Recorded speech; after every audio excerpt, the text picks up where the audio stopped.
Empezamos con el seminario en general.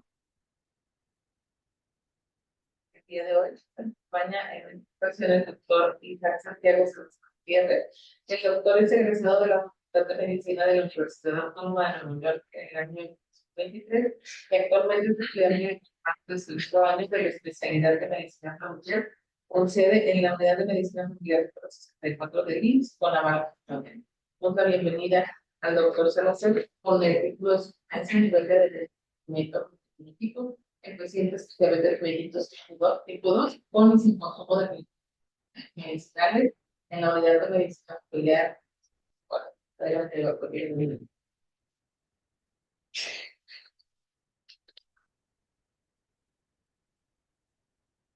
Yo soy tú. ¿Qué tal? Buenos días. Me presento nuevamente. Soy el doctor Santiago Salazar, médico residente de segundo año, para la especialidad de medicina familiar. Hoy me presento con ustedes para exponer lo que es el proyecto de tesis que me está asesorando la doctora Magda Hernández, este, para simplemente mostrar los avances que hemos llevado. El título, como ya lo mencionó la doctora, es Nivel de adherencia al tratamiento farmacológico en pacientes con diabetes mellitus tipo 2, con y sin consumo de plantas medicinales en una unidad de medicina familiar, que es la 64 en Santa Catarina. Bien, sería los datos personales. Mis asesores pues son la doctora Magda Elizabeth Hernández García, que es de aquí del CIVIN, la doctora Gloria Navarrete Floriano, que es la jefa de enseñanza en mi unidad, y el doctor Juan Carlos Romo, él es el médico titular o maestro titular de la especialidad en la unidad. Empezamos por el marco teórico. Primero que nada, darles un panorama general de lo que es la patología, que es diabetes mellitus tipo 2. Esta patología pues ya es conocida por todos, es una enfermedad que está a nivel global con una de las presencias más altas, una gran morbimortalidad que presenta esta enfermedad, y dos de las asociaciones más importantes de salud la definen de la siguiente manera. La OMS en el 2024 presentó su definición como un trastorno metabólico crónico que se caracteriza por una hiperglucemia secundaria a la resistencia periférica a la insulina. Esto provoca un deterioro progresivo de la función de las células beta de los islotes pancreáticos y o por la combinación de ambos procesos fisiopatológicos. Por su parte, la Asociación Americana de Diabetes la define en el 2025 como un grupo de trastornos del metabolismo de los carbohidratos en los que la glucosa se utiliza de forma insuficiente como una fuente de energía, y además de eso produce un exceso debido a una gluconeogénesis excesiva y a una glucogenólisis inadecuada, lo que provoca niveles altos de glucemia en el cuerpo.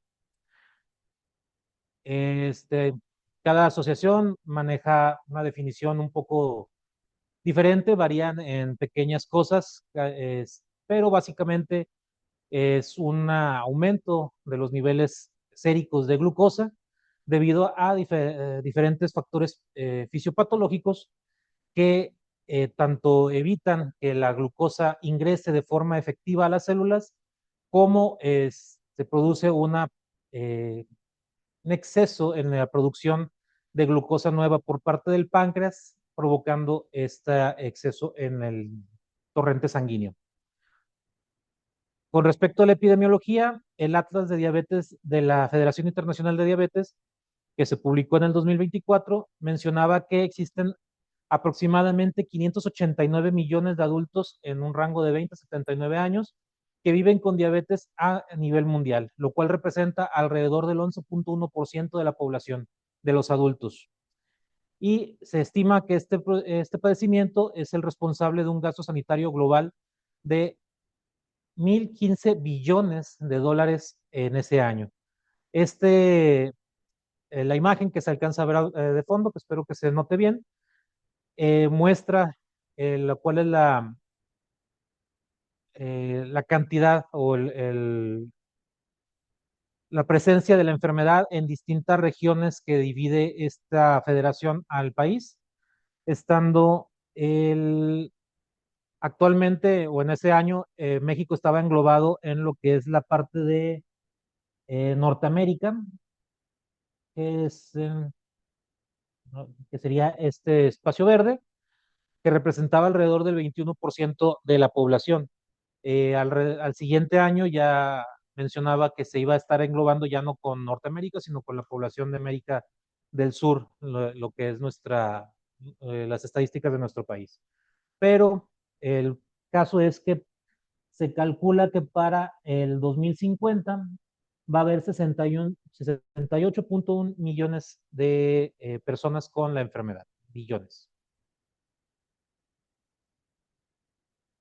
En México específicamente, la ENSANUD del 2023 mencionaba que la prevalencia en la población adulta mexicana era de alrededor del 18.4%.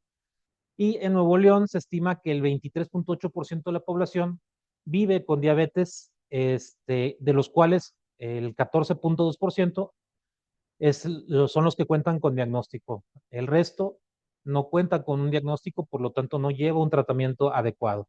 Y en esta gráfica se puede apreciar cómo ah, el porcentaje de pacientes con diabetes, la prevalencia ha ido aumentando de forma considerable cada año, desde un 6.7% que manejaba el Ensanud del 93 hasta llegar a un 18.3% en la del 22 y 18.4% en la del 23.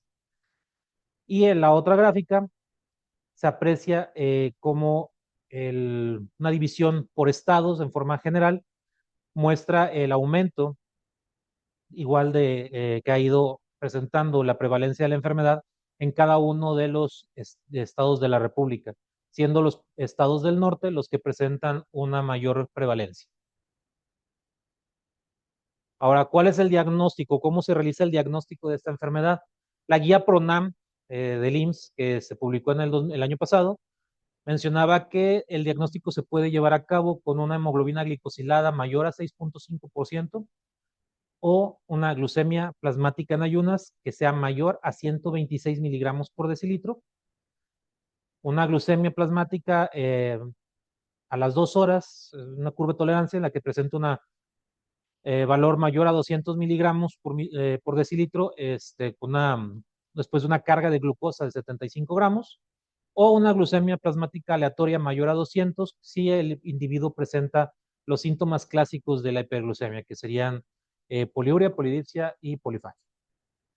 Además de esto, puede también presentar pérdida de peso sin que el paciente lo esté buscando.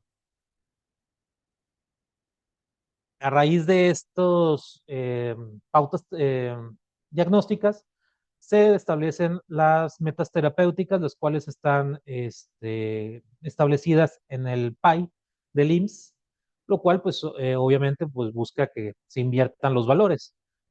Buscamos que el paciente llegue a una hemoglobina glicosilada menor al 7%, a una glucemia preprandial o en ayunas entre 80 perdón, y 130 miligramos por decilitro, y una glucosa postprandial menor a 180 miligramos por decilitro. Esto es en forma general. La imagen que se muestra al fondo es para ejemplificar que estos valores en realidad deben de estar este, individualizados dependiendo de las características del paciente que estamos evaluando. Donde en adultos mayores se puede considerar una cifra un poco mayor de la hemoglobina glicosilada de hasta 7.5% siempre y cuando el paciente no presente ninguna comorbilidad. Y en adultos ya de la tercera edad, pues hasta 8% todavía se considera estar dentro de un rango adecuado para sus metas terapéuticas. Contrario, en un joven sin comorbilidades, se busca que tenga una hemoglobina glicosilada menor al 6.5%. Ahora, hablando del tratamiento, el tratamiento lo definimos con la guía ADA del 2025, que nos dice que debe de buscarse un enfoque global o integral en el que se debe de llevar a cabo un monitoreo continuo de las enfermedades que se presentan junto con la diabetes de forma general, como son la obesidad, enfermedades cardiovasculares o las complicaciones renales. Y los pilares del tratamiento son estos tres que se muestran en el triángulo, siendo en realidad este triángulo está, digamos que un poco girado. Las bases deberían de ser una alimentación saludable y ejercicio físico regular, y se complementa con una medicación de acuerdo a las necesidades del paciente. Este esquema de medicación, pues obviamente se tiene que estar ajustando constantemente para que tenga el mejor efecto en el paciente, pero siempre tenemos que hacer hincapié que lo que realmente va a controlar al paciente, lo que lo va a tener sin riesgo a las complicaciones que se presentan con el tiempo, pues es su alimentación y complementarlo con ejercicio. Ahora, hablando específicamente de su medicación, de su tratamiento farmacológico, sabemos que una buena adherencia al tratamiento farmacológico es un buen predictor del manejo de la enfermedad. Si él tiene un buen apego, es más probable que su enfermedad se mantenga bajo control y que no llegue a tener complicaciones. Hablando de esto, de la adherencia terapéutica, específicamente hablando de la adherencia al tratamiento farmacológico, pues igual tenemos una definición que nos da la OMS, perdón, que nos dice que la adherencia terapéutica es el grado de cumplimiento del tratamiento y de las prescripciones médicas por parte del paciente. La OMS en el 2003 publicó un informe que decía adherencia a los tratamientos de largo plazo, y en este expone que los pacientes polimedicados y con patologías crónicas de larga evolución tienen una mayor probabilidad a una mala adherencia, a un mal apego a su tratamiento, que condiciona que posteriormente puedan presentar complicaciones. La no adherencia implica que el paciente no lleva de forma adecuada su tratamiento, las indicaciones que le da el médico. En general, puede ser todo lo que relacionado con su tratamiento, incluido las indicaciones de dieta y ejercicio, pero aquí nos enfocamos específicamente a su tratamiento farmacológico nuevamente. Y esta mal apego puede deberse a múltiples factores, que puede ser desde confusión en las instrucciones por parte del paciente, que tenga trastornos en la memoria en pacientes ya mayores, o pueden ser algunas otras causas asociadas. Aquí pues, presentamos lo que son los factores asociados a una mala adherencia o a una no apego al tratamiento, que pueden ser los factores sociodemográficos, hablando de que tenga dificultad para acceso al tratamiento, este, ya sea por distancias, por factores económicos, factores relacionados a la complejidad del tratamiento, igual, que no tenga acceso a ciertos medicamentos porque son difíciles de conseguir, porque la forma en que se lo tiene que tomar se le complica al paciente por horarios, por otros factores asociados con la toma del mismo, factores asociados a la enfermedad, que por su mismo padecimiento no pueda consumir determinados medicamentos o que condicione mayor problemas para recordarlo. Eh, Factores relacionados con dificultades en la relación médico-paciente. Nos topamos con frecuencia que la relación con el paciente puede entorpecer el tratamiento si no se llega a tener una adecuada comunicación con ellos, una comunicación efectiva en la que el paciente entienda bien las indicaciones, pero que también entienda que las indicaciones se le dan por el mayor beneficio del mismo. Presencia de estados emocionales negativos, la depresión y otros factores podrían condicionar que el paciente no consuma su tratamiento. Problemas económicos, familiares o de ambos, igual, falta de acceso económico a determinados medicamentos que pueden llegar a ser bastante caros, problemas familiares que eviten que el paciente siga con estos tratamientos.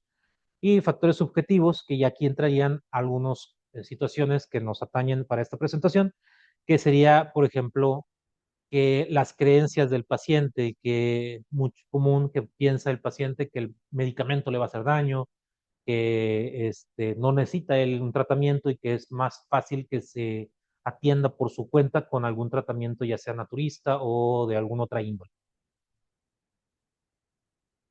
Asociado a esto, pues encontramos en la literatura un artículo que aquí les muestro, en el cual se hizo un estudio en el 2022 que encontró que muchas mujeres, la mayoría de las mujeres que no tenían un adecuado apego a su tratamiento, tenían un consumo o atendían su padecimiento por medio de plantas medicinales. Y esto se asoció a que la prevalencia de la diabetes en esa población estaba aumentando. Y pues que también nos daba el indicio de que algunos pacientes buscan tratamientos distintos al tratamiento médico, al tratamiento farmacológico, para atender este tipo de padecimientos. Ahora, aquí hemos estado mencionando varias veces lo que es la adherencia al tratamiento. Esto pues no es una cuestión subjetiva, hay distintas formas de medirlo.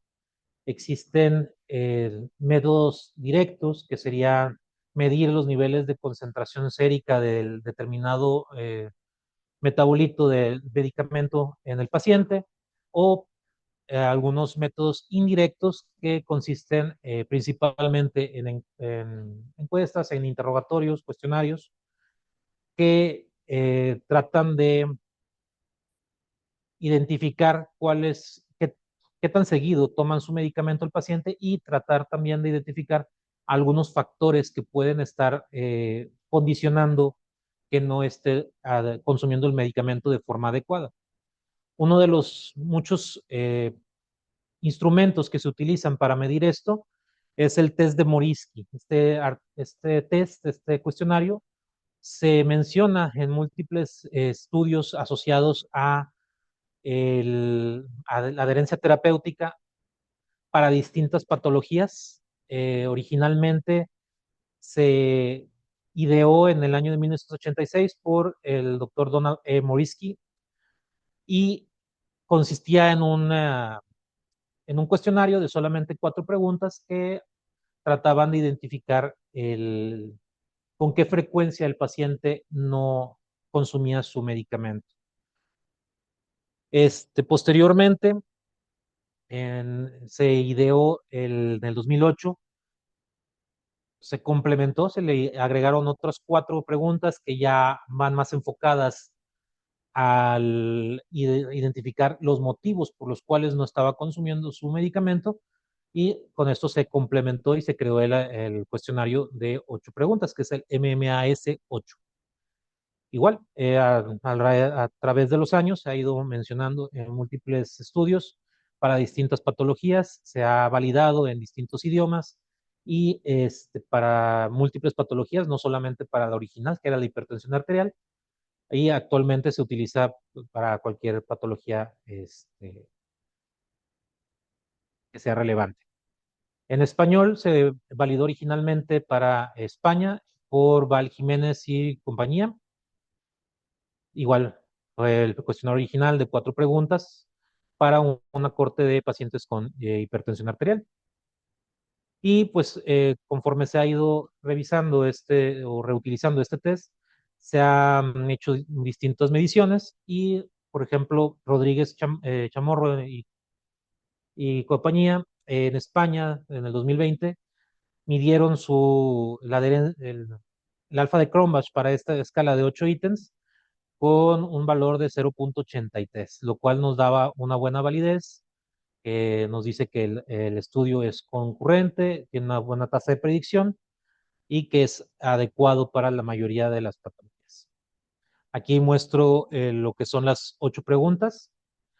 El cuestionario se compone de 7 preguntas de sí o no, que las primeras preguntas tienen un valor de 1 para el no, 0 para el sí, a excepción de la pregunta 5. Esto se hace con la intención de que el paciente no responda de forma, digamos que automática, para tratar de salir rápido del cuestionario, o simplemente para darle gusto al encuestador. Y con esto nos damos cuenta si realmente está prestando atención al cuestionario. Y la última pregunta es una pregunta tipo Likert que le asigna un valor diferente dependiendo de la respuesta. Nos habla aquí de qué tan seguido es que olvida tomar sus medicamentos, con un valor de que siempre lo olvida, pues, equivale a 0 puntos, hasta que nunca lo olvida, que es un valor de 1 punto. Y la escala nos dice que si tiene 8 puntos, pues tiene una alta adherencia. De 6 a 7 es una adherencia moderada y menor a 6, pues nos habla de que tiene una baja adherencia a su tratamiento.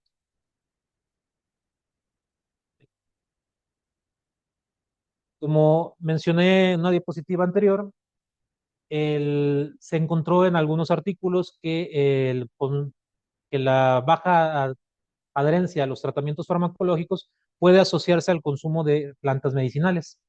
Por ese motivo, en esto vamos a hablar de qué es una planta medicinal y tenemos la definición que dio Calderón en el 2009, que nos dice que son especies vegetales cuya aplicación se deriva de un resultado definitivo que se utiliza para corrector de patologías presentes en el organismo y que la efectividad observada no depende de principios activos, sino de aspectos relativos al tiempo de recolección, su manejo, almacenamiento y la preparación del mismo. ¿Qué significa esto? Pues que la efectividad del tratamiento pues puede verse afectado tanto con la época en la que se cosecha, la forma en que se consume, no tanto por la dosis de un compuesto activo específico que muchas veces no se conoce en el producto que se está utilizando. Este, las plantas medicinales, pues, se usa de forma común en la población mundial. El, uh, Algunos autores mencionan que cerca del 80% de la población mundial depende de algún remedio naturista o herbolario. La OMS menciona que la incidencia o el consumo de este tipo de productos es mayor en países que son en vías se me fue la palabra. No, en vías de desarrollo, gracias. Este, que sí en países de primer mundo, pues probablemente es menor, pero aún así se ha visto que en los últimos años la venta o el mercado asociado a este tipo de productos ha ido aumentando a nivel internacional, no solamente en países de vías de desarrollo, sino en todo el mundo. Hablando específicamente de México, pues tenemos un país con una gran biodiversidad y un amplio repertorio de plantas medicinales que se han utilizado de forma tradicional a lo largo del país. Obviamente, estas plantas varían dependiendo de la región por las cuestiones medioambientales, los distintos climas que manejamos, pues permiten el desarrollo de distintos cultivos a lo largo del país. La Conavio tiene, en el 2018, mencionaba que tenemos alrededor de 3,000 plantas registradas con algún efecto medicinal ya identificado.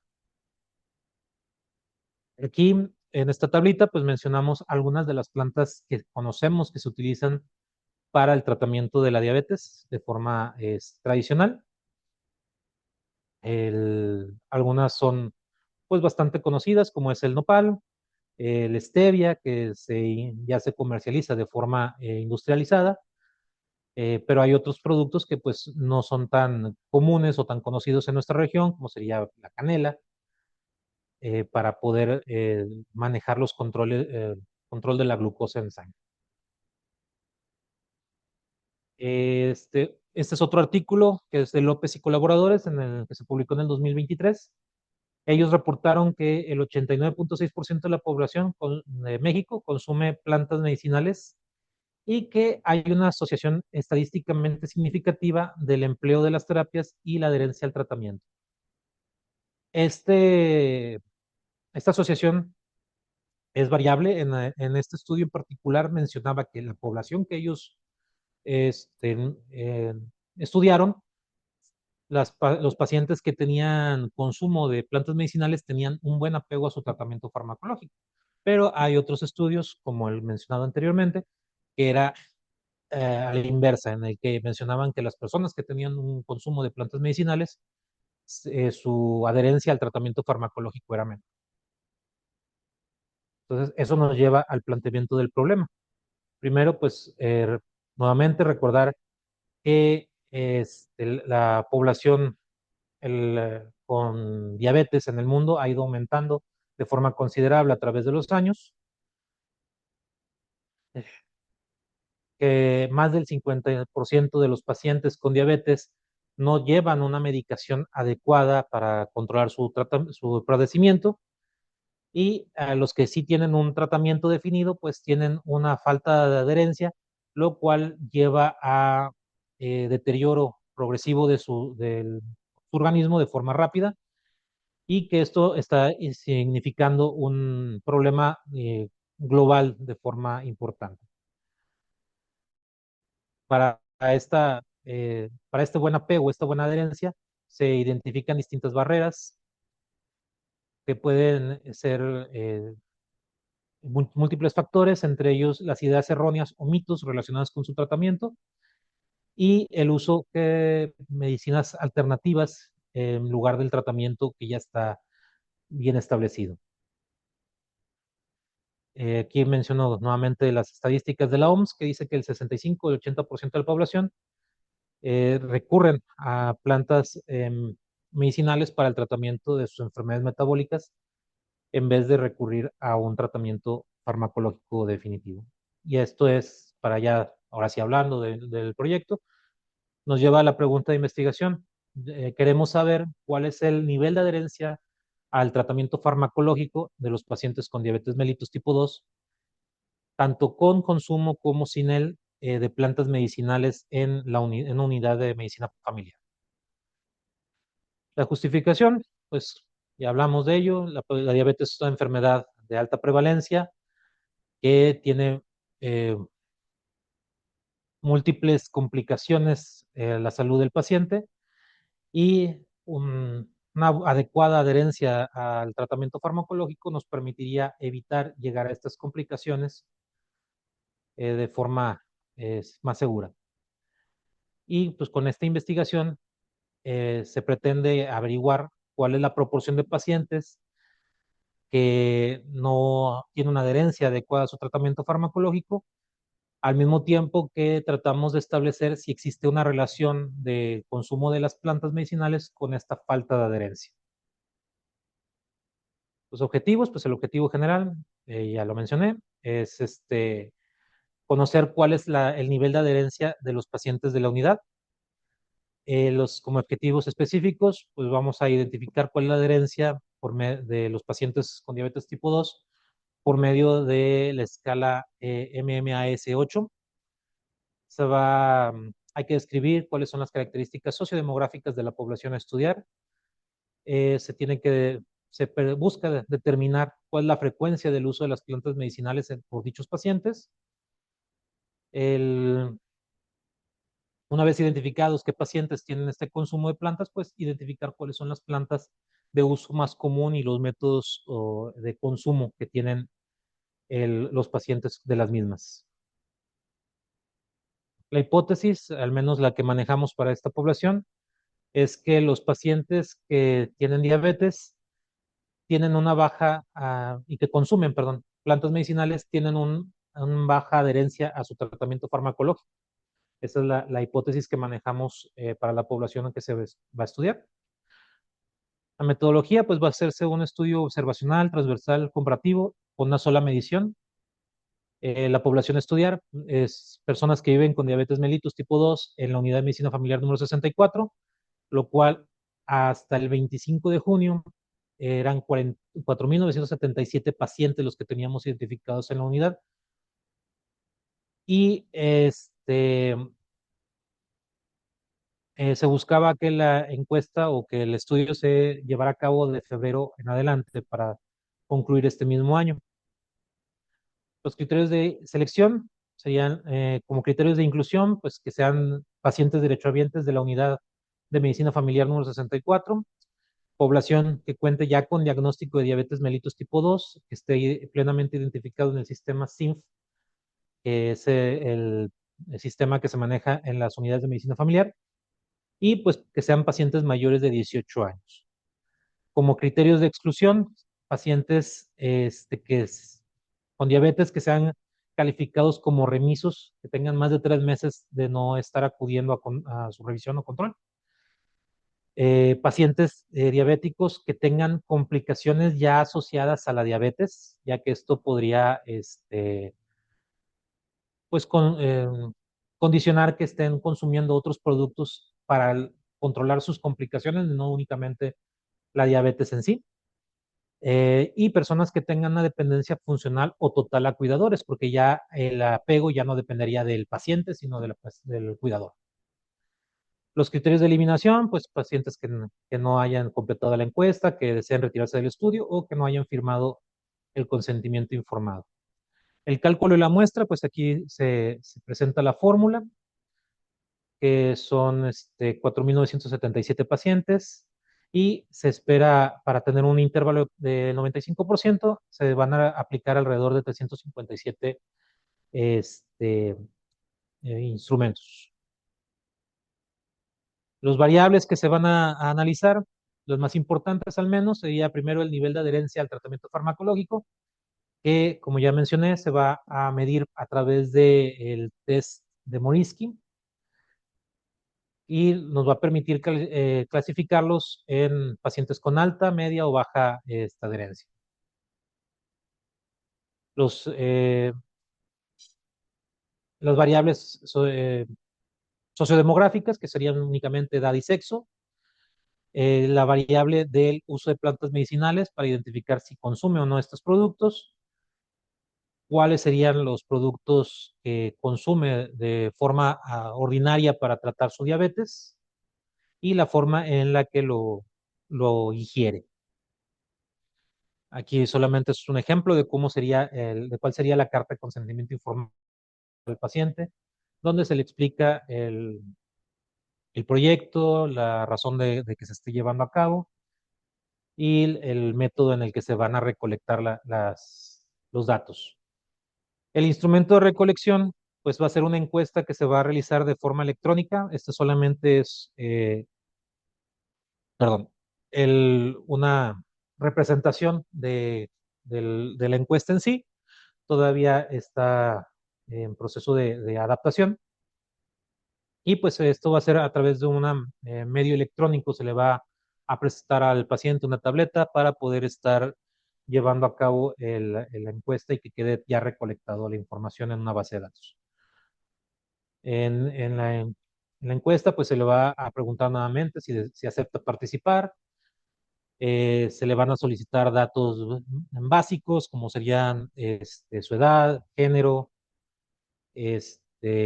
si utiliza alguna planta medicinal, cuáles serían las plantas que utiliza de forma habitual.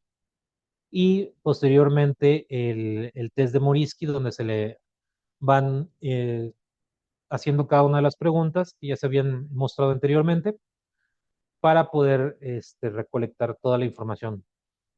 El proceso en el que se va a llevar a cabo, bueno, es aquí con este diagrama de flujo. Esperamos iniciar con las encuestas en el mes de abril. Se va a acudir a la sala de espera de la unidad para reunir a los pacientes que presenten, que tengan diagnóstico como diabetes. Se les solicita su participación. En caso de aceptar, se les proporciona el consentimiento informado para llevar a cabo todo el proceso. Como ya una vez con los datos adquiridos, pues se va a realizar el análisis univariado de los datos adquiridos para poder llevar a cabo las distintas mediciones y estadísticas que corresponden y a través de ellas llevar a cabo gráficas que nos permitan demostrar de forma más efectiva los resultados del proceso. El cronograma de trabajo pues sería básicamente el mes de marzo pues sería la presentación y la revisión de los detalles de la encuesta para iniciar ya en el mes de abril con la recolección de la muestra, en abril y mayo aproximadamente. En mayo ya presentar o iniciar con la interpretación de los datos para llevar a cabo una redacción preliminar y para junio ya estar elaborando gráficos y tablas con los datos obtenidos. Entonces, por mi parte sería todo. No sé si hay alguna duda o alguna pregunta que quieran realizar.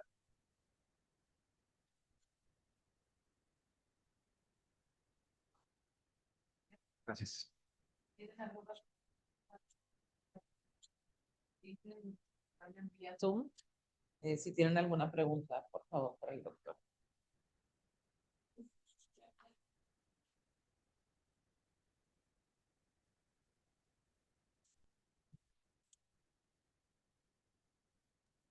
Buenos días, muchas gracias, doctor. Este protocolo ya fue presentado en la 64. Este, ¿Ya fue propuesto? Sí, sí, ya usted lo presentó tal cual así lo estoy presentando aquí. Sí, sí, la jefa de enseñanza y el director del hospital ya están enterados. El doctor dio su venia para poder iniciar con la recolección de datos. Perdón, en cuanto ya se confirme que ya la encuesta quede ya bien definida. Pero ya está registrado el protocolo. Sí, ya está registrado. Muy bien. ¿Y estuvo el doctor Romero en esa presentación? Sí, el doctor Miguel Ángel Romero, el CAMIS. Ah, ok. Pues le comento lo siguiente, el doctor Romero es un asiduo eh, invitado constantemente ahí por la doctora Navarrete Ujú. y, y hace prácticamente pues un análisis muy, muy acuicioso Sí. sobre cada uno de los proyectos. Veo que está muy completo, o sea, veo que han cubierto pues, prácticamente todo el espectro de lo que podía hacerse en este tipo de estudios. Y por eso era mi pregunta, si ya lo había presentado y qué tanto había modificado de esa presentación que hizo inicialmente con la que nos está presentando el día de hoy. Ujú. El año pasado, ¿qué sería? Por junio, más o menos, que ya teníamos la idea del protocolo, que ya lo estaba desarrollando con la doctora Magda. Teníamos una idea muy general de lo que se estaba buscando. Ya teníamos bien definido que íbamos a hablar de la adherencia y cómo se podía ver afectada por este consumo. En esa ocasión el doctor Romero no nos pudo acompañar en el seminario que se presentó en la 64, pero sí las demás doctoras que estuvieron invitadas por parte del CIVIN me hicieron distintas observaciones que se fueron aplicando en el avance del proyecto. La idea general se mantiene desde que ideamos el proyecto la doctora Magda y yo, pero pues obviamente sí me fueron guiando de forma en que podía complementarlo de mejor manera. Entonces sí ha habido, no sabría decirle ahorita exactamente qué tanto cambió, ya que la idea básica sigue siendo la misma, solamente la forma en la que se fueron, digamos que adquiriendo las eh, distintas fases de este proceso, fueron lo que me fueron guiando cómo llevarlas a cabo. El doctor Romero en sí no he tenido el gusto de hablar con él. Me dicen que sí lo ha revisado el proyecto, pero no, en realidad no sé cuál ha sido su opinión acerca del mismo.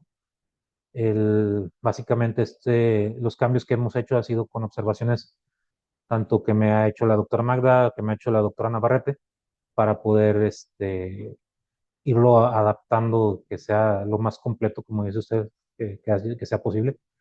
Obviamente todavía hay cosas que mejorarle, cositas que todavía estamos a tiempo de cambiar, y pues es algo que aprovecho aquí, si hay cualquier observación, pues para tratar de adaptarlo a lo mejor posible. Sí, sobre todo porque pues es un esfuerzo pues en conjunto, Claro. tanto obviamente de la 64, pues obviamente el CIVIN. Ojalá el doctor Romero pudiera estar en la próxima presentación suya y me gustaría escucharlo, ¿no? Porque siempre ha sido, le digo, muy, muy analítico y Ujú. muy Sí, sí. inquisitivo. Entonces, pues lo quiero felicitar. La verdad está muy bien y mucho éxito ahí con la recolección de datos. Gracias. Sí, doctor. ¿Alguna otra pregunta? Doctor, yo tengo una duda, Dígame. una pregunta. Respecto al número de pacientes que van a encuestar, Ujú. ¿son alrededor de 5,000 pacientes o 4,900? Mm, ¿O ya hizo un cálculo de tamaño de muestra? Por ahí. aquí está el cálculo. Este es. Nuestra población con diabetes en la unidad hasta el mes de junio era de 4,977. Ahorita aumentó alrededor de 60 pacientes, según tengo la último dato que me proporcionaron. Y con este valor de 4,977 se hizo este cálculo de 357 encuestas que se tienen que realizar para tener un intervalo de confianza del 95%. Y en este caso, los pacientes que se seleccionen serán solo en un turno, porque la unidad, me imagino, tiene turno matutino, vespertino, no sé si Efectivamente. incluso fin de semana. Sí. Y si es solo una persona que va a encuestar, en este caso usted, o van a ser más personas que se integren Bueno, el encuestador principal voy a ser yo, pero ahorita estoy hablando con los pasantes de la unidad para que me presten apoyo en el contraturno en el que yo esté. Yo voy a estar, por cuestiones de horarios y demás, encuestando a pacientes de la tarde y fin de semana, y mis compañeros pasantes van a estar encuestando a pacientes de la mañana, del turno matutino. ¿Okay? Si la unidad cuenta con los dos, bueno, de hecho cuenta con 3 turnos, también hay turno nocturno, pero no es para pacientes crónicos por lo regular. El fin de semana, como tiene poco que inició este horario, todavía la asistencia de los pacientes no es la ideal para el fin de semana, pero de lunes a viernes tenemos pacientes crónicos, tanto en la mañana como en la tarde, y ambos turnos van a estarse encuestando. La meta es alrededor de 20 a 30 encuestas por día lo que se tiene que estar realizando para tener para mediados de mayo, tener ya este total de pacientes que se hayan entrevistado. Gracias, doctor. El doctor Guzmán tiene una pregunta, por favor, doctor, si gusta habilitar su micrófono. Gracias. Muy interesante, doctor. Yo lo único que le sugeriría es, si Doctor bien, Guzmán, no lo bueno, escuchamos. si me escuchan, ¿no? Altavoces que ponen, el Tiene micrófono. habilitado su micrófono. Pues Bueno, aquí no bueno, está bueno, marcado que no, esté ahora activado. sí. ¿No? Mm, Sí, se está hablando. mm, Vamos a No lo ver. escuchamos, doctor, si está habilitado su micrófono. ¿Será que podré escribir en el chat la pregunta y aquí la leemos? Ok.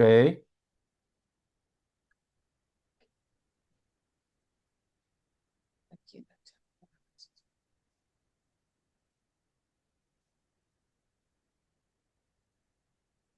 Dice que si lo escucha, entonces el volumen a nosotros. No, a lo mejor es el volumen. A ver. Pues puede escribirlo. Bueno, si me escuchan por ahí. No, Está switch encendido. from audio, leave the computer, this speaker. Ajá, sí, es el volumen, pero está Bueno, bueno, bueno, bueno, bueno, bueno. sí. Está escribiendo.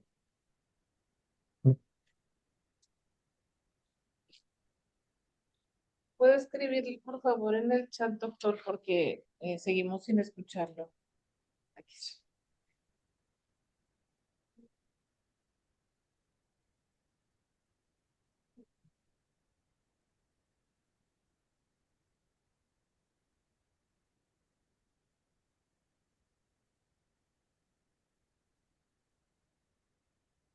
El doctor Guzmán comenta, si bien ha calculado el tamaño de muestra para identificar una prevalencia.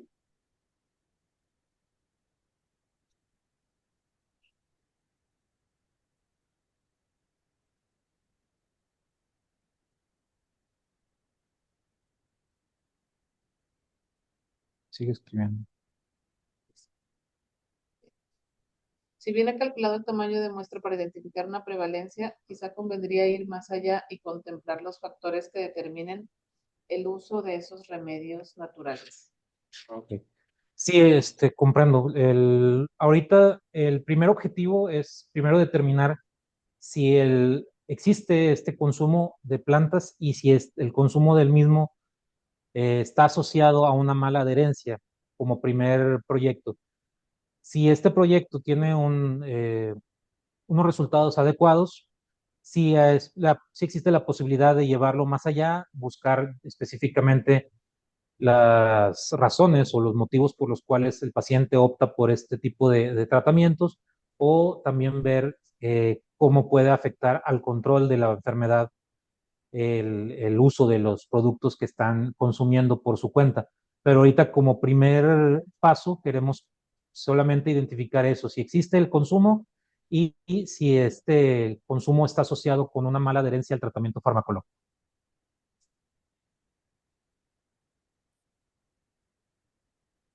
Ok, gracias, doctor. Gracias.